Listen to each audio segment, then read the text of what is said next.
Yo, shoutout guys, another tutorial, another song tayo. So, isa na namang hit song mula ito kay Yongkai. O Yongkai, ewan ko kung anong saktong pronunciation, no? Pero ang title ito ay Wildflowers. So, strumming version ituturo ko dito. 5 chords, 4 to 5 chords, at merong strumming pattern, no?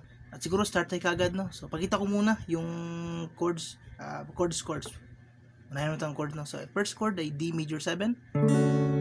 Okay, D major 7. And then second chord ay B minor. So kung kaya na B minor 7. Pero kung di kaya buong B minor, okay? Pero kung kaya na mag B minor 7. So kung di kaya buong B minor. And then third chord ay E. And then F sharp minor. And then last chord ay C sharp minor. So i-timing lang natin. Strumming palagi ito. Itong strumming down, down, down, up, down, up, up, down, up, up, down, up. So isang linyahan to lahat, no?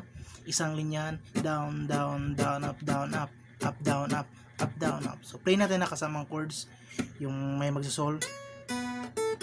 So ito play natin pasamang string pattern, isang linyahan na ng string pattern.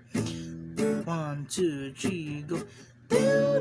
Down, up, down, up, up, down, up, down, down, down, down. So change kaagad na sa sharp minor. So ulit, D major 7. So kung di kaya ito,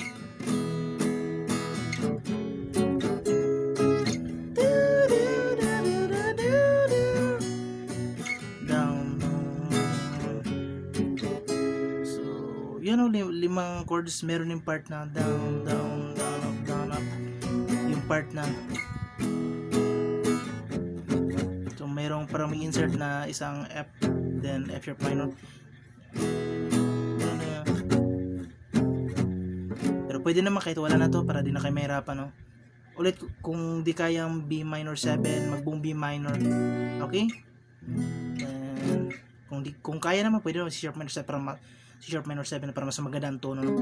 So yan na lahat na chords, 5 lang.